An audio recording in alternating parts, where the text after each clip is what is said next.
সম্মানিত দর্শক, শুভেচ্ছা ও অভিনন্দন বাংলা চিন্তায়। আপনাদের সাথে আছি আমি জাহিদ খান। যেখান থেকে দেখছেন সবাইকে শুভেচ্ছা। ভারত পাকিস্তানের প্রথম সেনা বৈঠকে যে সিদ্ধান্ত হলো, খবরে বলা হয়েছে যুদ্ধবিরতির পর ভারত পাকিস্তানের মধ্যে প্রথম সেনা বৈঠক হয়েছে। বৈঠকে দুই দেশ আর একটিও গুলি না চালানোর ব্যাপারে একমত হয়েছে। এছাড়া সিদ্ধান্ত হয়েছে একে অপরের বিরুদ্ধে কেউ আক্রমণাত্মক বা শত্রুতামূলক পদক্ষেপ নেবে না। সোমবার সন্ধ্যা 5টায় ভারত পাকিস্তানের ডিরেক্টর অফ মিলিটারি অপারেশন ডিজিএমওদের বৈঠকটি অনুষ্ঠিত হয়েছে। তবে বৈঠকটি দুপুর 12টায় হওয়ার কথা ছিল।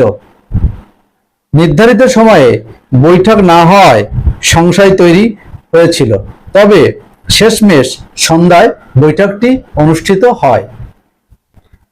দিল্লির প্রতিরক্ষা মন্ত্রণালয়ের সূত্রে জানা গেছে, সীমান্ত এবং সীমান্তবর্তী এলাকা থেকে সেনা কমানোর বিষয় নিয়েও ভারতের ডিজিএমও রাজীব ঘাই এবং পাকিস্তানের ডিজিএমও কাশিফ আবদুল্লার মধ্যে কথা হয়েছে।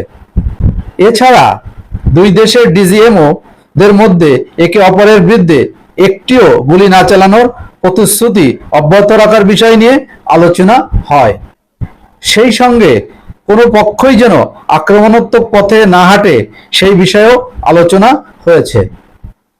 সীমান্ত এবং সীমান্তবর্তী এলাকা থেকে সেনা কমানো নিশ্চিত করার জন্য তাৎক্ষণিক ব্যবস্থা গ্রহণের বিষয়েও উভয় পক্ষ একমত হয়েছে।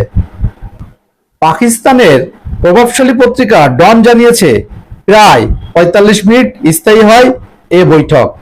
তবে বৈঠক শেষে এ সম্পর্কে কোনো দেশই বিবৃতি দেয়নি।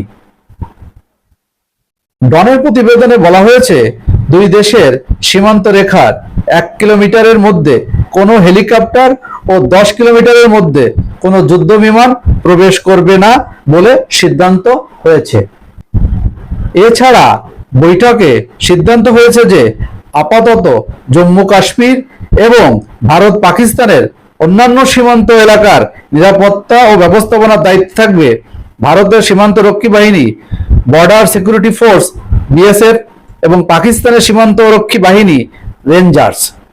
এছাড়া সীমান্তে সেনাবাহিনীও থাকবে। তবে সংঘাত পরিস্থিতি সৃষ্টি না হলে তারা সামনে আসবে না।